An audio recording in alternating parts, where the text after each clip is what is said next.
Hello, good evening, Tribuners. Welcome back with me, Mutiara, in Indonesia News of Tribun Lampung. We will present you an updating and interesting information from every place in Indonesia. And here, the complete news. The first news is resident in Bogor buying cooking oil using a population identification number. Cooking oil has now become one of the most sought after commodities by residents, including those in Bogor.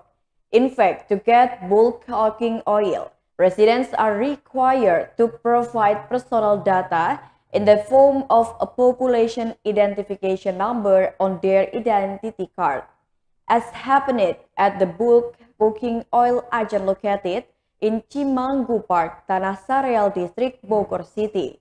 According to him, the data is to be deposited to factories in Jakarta. Tribunnews.com's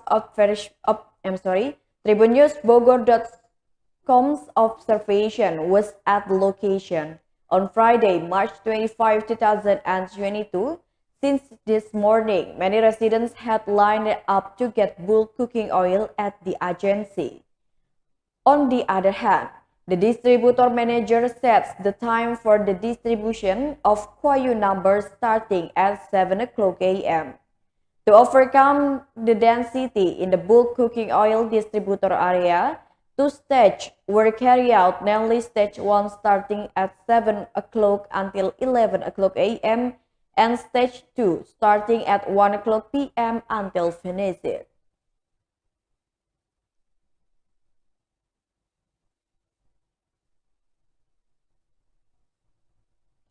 The next news is, dozens of land buyers came to the marketing group Mataku Indonesia.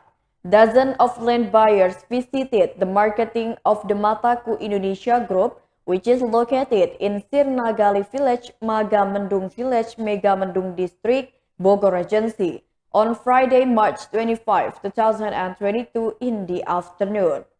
Not without reason, the buyers came to demand that their money for the purchase of land plots in Kampung Quran Mataku be returned.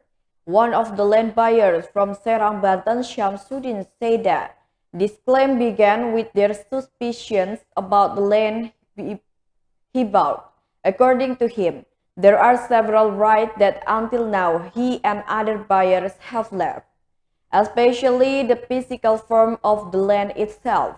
The physical clarity of the land, continued Samsudin, is still unknown until now. Thus, he felt very disappointed with the performance of the land seller, who in this case was on behalf of Berry Tornado as the president director. Although admitted by him, 2 years ago he and another buyer had done mediation with the main director of Manaku. Therefore, he and other buyers insist that this case must be resolved immediately. Although admitted by him, owning a plot of land in the Tahfiz Al-Quran environment is very good for him. In addition, another victim named Rangga from PWI Housing in East Cilebut Village, Sukaraja District, Bogor Regency also say the same thing. He bought a lot in August 2017 with an area of 5 square meters at a price of 170 million rupiah, vowed to get his money back. Meanwhile, a worker at the Mataku Indonesia Group business unit, JP, admitted that he was not the person in charge of the plots. However, he will immediately submit this claim directly to the managing director of Mataku Indonesia, Berry Tornado.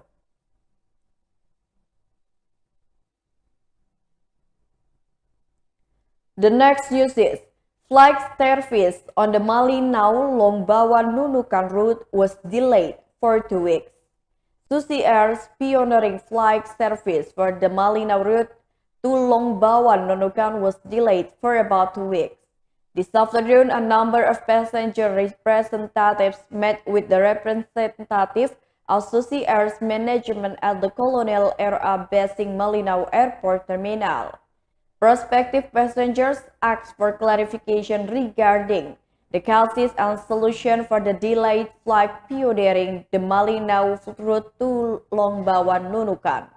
When confirmed by tribunkaltara.com, Susi Air Ireland coordinator based in Malinau, Wilaldan, admitted that there were delays in pioneering flights, especially the Malinau route to Longbawan Nunukan. The postponement of the pioneering flight is the impact of the transfer of the airport hangar rental. So far, routine maintenance and inspection and standard operation flying takes more time than usual. According to Wildan, according to the airline's flying standards, the Sea Air must ensure through a safety check that the aircraft is truly airworthy from the engineer. In addition to the Malinau Longbawan route, according to Susi Air Malinau, a number of flights were also affected by schedule adjustments due to the transfer of the lease to Colonel R.A. Basing Airport.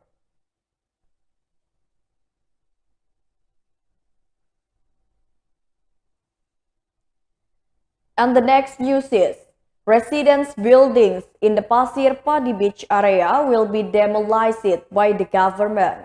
Hana, a resident of Temberan Village, Bukit Intan Sub-District, Pangkal Pinang, could only give up when the building she lived in on the edge of Pasir Padi Beach was about to be demolished by the government. She was even surprised when a few days ago a group from the Pangkal Pinang Civil Service Police Unit put up a warning banner in front of his building. Wearing a veil and cream-colored clothes while arranging her wares, Hannah couldn't understand how the local government could be so cruel to the people. The widow of two children admitted that she and dozens of other residents had lived in the building that was built on the government's asset for about 40 years. In the 1980s, to build the building, the community had to spend their own money, even tens of millions rupiah. At that time, Hannah and her ex-husband decided to build the roof because they were lured in for a while until they finally agreed. He even sold his private house to build a building on the coast of Pasir Padi Beach. He explained that the residents who occupy the 16 buildings have been given the first warning letter. They were also asked to immediately vacate and demolish their own buildings until April 1, 2022. Unfortunately, until now, the residents who occupy the dozen of buildings have not been given a solution to where they will be moved. He urged the government and security force in Pangkal Pinang to use a human method and have a dialogue with the community on this issue. Moreover, the month of Ramadan is approaching. Residents themselves at least expect compensation to the government where the building was built using private public funds. The same thing was also conveyed by Annie, who after several hearings with the mayor had not yet found a bright spot. Where there is no agreement that the government will provide compensation to the community, in principle, the community will never fight with the government. According to Annie, the residents have been cooperative. However, they urged the humility of the regional head to pay attention to the affected people. He added that if the government still wants to demolish the building, the residents will be ready with a heavy heart. Where they have now started looking for a replacement place to live even with a contract system.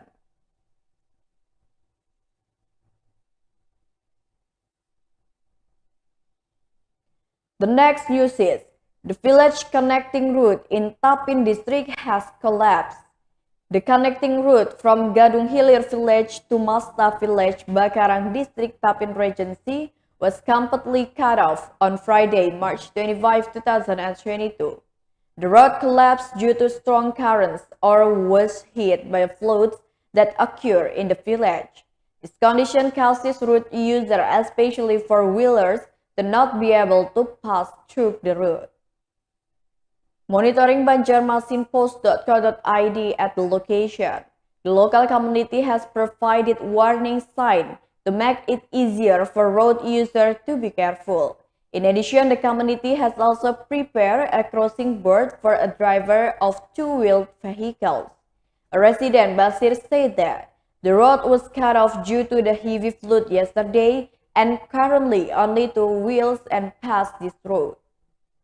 Basir said this road is vital because it connects two villages, namely from Gadung Hilir village to Masla village.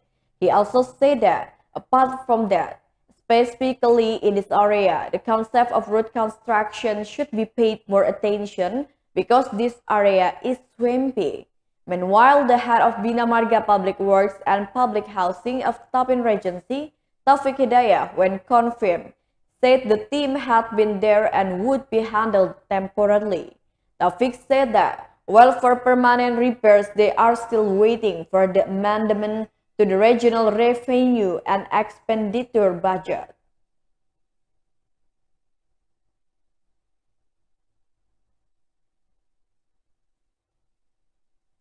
The next news comes from Aceh. Wild Elephants enter residential area in Bener Meriah Regency. The Wild Elephant conflict in Pintu Rimegayo, Bener Meriah Regency has yet to abate. This time, one unit of a residence house in Kampung Negeri Antara, Pintu Rimegayo District, Bener Meriah on Friday, March 25, 2022 at around 2:30 a.m. was damaged by wild elephants. The house belongs to Yusuf Khairuddin, who is the village leader in the village. When the incident happened, Yusuf and his family were in the house. It is known that this is not the first time that wild elephants have visited Yusuf's house. Last week, to be exact, on Friday night, wild elephants also ransacked sugarcane and bananas in his yard. It is said that last night a wild elephant came back to his house. In addition to flattening coconut trees, he also tore apart all the contents in his kitchen. Not only that, the stove and gas cylinder were found to have been thrown outside the kitchen of his house. According to Yusuf's story, when the incident happened, their family panicked and had to escape from the house. Not long after, residents immediately went to Yusuf's house with a number of firecrackers. Meanwhile, RJ Kampung Negeri Antara Rizka Nadi, who is confirmed separately, confirmed that one of his resident house had been damaged by wild elephants. According to Rizka Nadi, the wild elephant conflict in the village has yet to abate. Regarding to ongoing terror of wild elephants in his area, Rizka Nadi asks to Aceh Natural Resources Conservation Center to the Aceh Natural Resources Conservation Center to seriously deal with the conflict. Indeed, said Rizka Nadi, the shock wires built in the area have been completed. But what worries the community is that there are still 3 wild elephants in the residential area.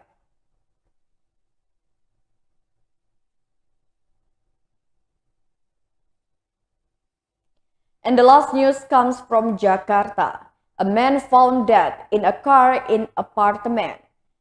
Ijiza, who is 32 years old, the man who was found dead covered in blood in a car in the parking lot of the Grand Emerald apartment, Kelapa Gading, North Jakarta, had made a will for his wife, KAL, with the age 33 years old. Ijizat is strongly suspected of taking his own life. The head of the Kelapa Gading Police Sector, Police Commissioner Rio Mikael Tobing, said that he will, in the form of the document, was found by police from a bag that was in the Daihatsu Xenia car where the victim died. The police then opened the envelope along with KAL and learned that the will that was left contained Ijizat's ATM code and internet banking password. Meanwhile, no message was found in the will document which would be sent to the address of the wife's parent resident in their hometown, Malang, East Java. Previously, Ijeza was found dead, covered in blood in his own car in the parking lot of the Grand Emerald apartment, Kelapa Gading District, North Jakarta, on Wednesday, March 23, 2029. The head of Kelapa Gading Police Sector, Police Commissioner Rio Mikael Tobing, revealed that the victim, who was found dead at around 8:30 p.m., was a man with the initial EGZ with the age 32 years old. When found, the victim's body was in the middle passenger seat behind the driver's seat of his gray Daihatsu Sedan car. Rio told that the car was locked from the inside when the victim's body was found. So the apartment security broke the left front glass to confirm the victim's condition.